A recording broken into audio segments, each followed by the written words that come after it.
Hey guys, it's Leah and welcome back to my channel. So I want to start off this video by thanking each and every one of you. We have made it to 400 subscribers, and if you follow me on Twitter, you know I was freaking out. We were getting so close, but we finally made it. I am so appreciative of all of you guys out there.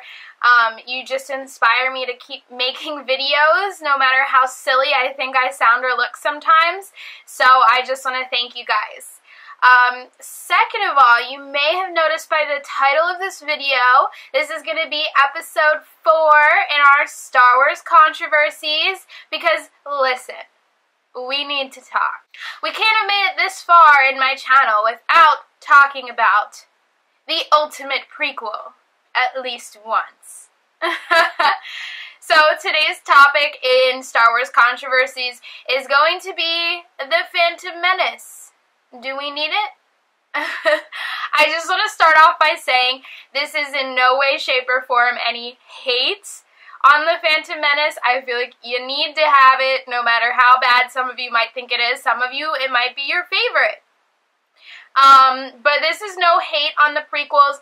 I know a lot of people get really touchy about it, and they're like, just ignore the prequels to the Star Wars, like, we don't need them, they don't exist, they're a disgrace, blah, blah, blah. Whoa, whoa, whoa.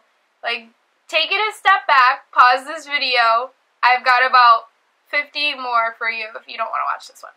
Anyway, so this concept came up when I was making my what order you should watch the Star Wars films in, and I was talking about the prequels, and I was thinking the Phantom Menace, for a lot of people, you really don't need to watch it when you're doing a Star Wars marathon. Of course, when I'm doing a Star Wars marathon, I have to watch it, but I always kind of have a bad taste in my mouth afterwards, for quite a few reasons. So, technically you don't need to watch Phantom Menace. You would still be okay if you didn't want to watch it, but you still wanted to do a marathon, mostly because many of the main characters that are in Phantom Menace are reintroduced in episode 2 anyway.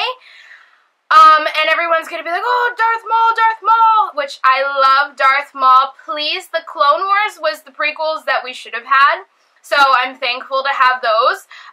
But if you're not looking at Clone Wars, the TV show, and you're just looking at the prequels, Darth Maul dies. Spoiler, well, not really. Hopefully you all know that if you're watching my channel. Darth Maul dies and is never mentioned again. Qui-Gon, not really mentioned again. There's a lot of pointless things that you would be just as okay. Mace Windu is reintroduced in a more attached way in episode 2 than in episode 1. So you just don't really need to know about those characters the way that we knew about them in episode 1. Another really cool thing, if you don't watch young Anakin, you can kind of see more parallels between young Luke and Anakin in episode 2. I'm getting way too ahead of myself, but another reason that you might want to skip Phantom Menace is it's so long. You could shave like an hour off of this film and you'd be okay. It is so bloody long. Why? I just think that's one of the things that ultimately sometimes makes me not want to watch it, just because I feel like I'm watching grass grow on Naboo. Like, it just takes so long. I just really wish that there's just so many missed opportunities, you know?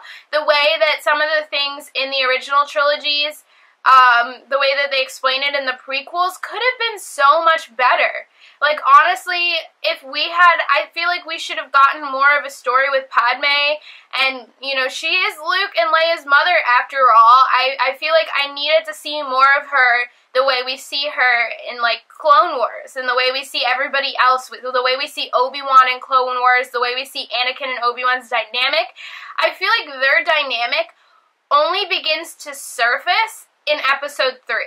That's when we start getting that, like, that funny best friend joking, like, but Anakin's still really spiteful because it's Anakin relationship. We only really get that in Clone Wars. So if you haven't watched Clone Wars, you need to go watch that. But episode 1, oh, we could just throw away, like, the whole revving up to the pod racing, the whole, oh goodness, it just took so long. Like, so if we could just shave down Phantom Menace, I would be happy. Like, I'm one of those people, I really think you could say that you don't really need it for the Star Wars series, but as a Star Wars fan, you know, Phantom Menace still has a lot of sentiment to me, and there are, like, a lot of things that are introduced that is kind of, you know, oh, that's nice, you know, a little science lesson on midichlorians, like, yeah, no, I don't know. I was originally going to start this video arguing my case for Phantom Menace, and now I'm just, like, talking myself out of Phantom Menace, so, because, let's face it, Darth Maul is the best.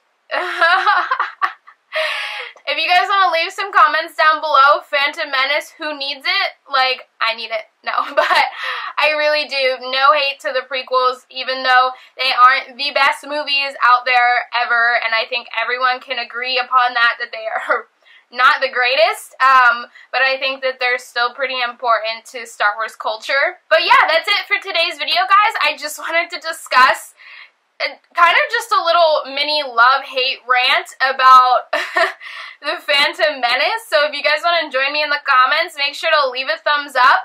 And don't forget to subscribe, guys. I will have new videos coming to you every Monday and Friday. And that's it for today. Bye, guys. See you next time.